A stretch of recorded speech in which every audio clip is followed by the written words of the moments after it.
तर नागपूरमध्ये दीक्षाभूमीतील भूमिगत पार्किंगला विरोध करण्यात येतोय। याच संदर्भात प्रतिक्रिया देण्यासाठी आपल्या सोबत खासदार बळवंत वानखडे देखील जोडले गेलेत।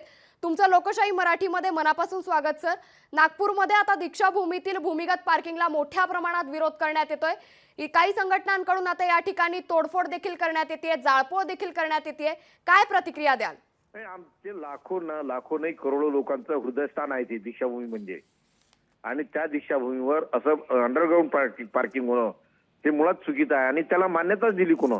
याचं षडयंत्र आहे। हे षडयंत्र ते लवकर थांबवलं गेलं पाहिजे आणि या षडयंत्राचा निश्चितच तपास केला गेला पाहिजे की हे का करण्यात येत आहे, काय गरज होती ते पार्किंग करायची, अंडरग्राऊंड पार्किंग करायची, दुसरी जागा नाही काय?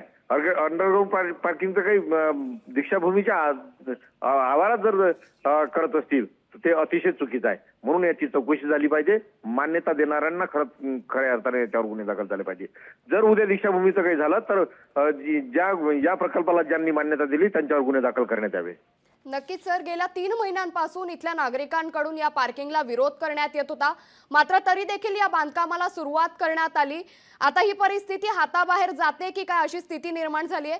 काय वाटतं, हे सगळं जाणीवपूर्वक करण्यात आलंय का? मी अगोदर सांगितलं तुम्हाला की हे जाणीवपूर्वक केलं जात आहे। हे एक षडयंत्र आहे। दीक्षाभूमीचं पावित्र्य नष्ट करण्याचा प्रयत्न चालू आहे। दीक्षाभूमी विद्रूप करण्याचा प्रयत्न चालू आहे की जेणेकरून जे आमचं हृदयस्थान आहे लाखो करोडो लोकांचं, ते हृदयस्थान उद्या त्याचं कुठेतरी विद्रुपीकरण करून त्याचं जे पावित्र्य आहे ते पावित्र्य नष्ट करण्याचा प्रयत्न चालू आहे।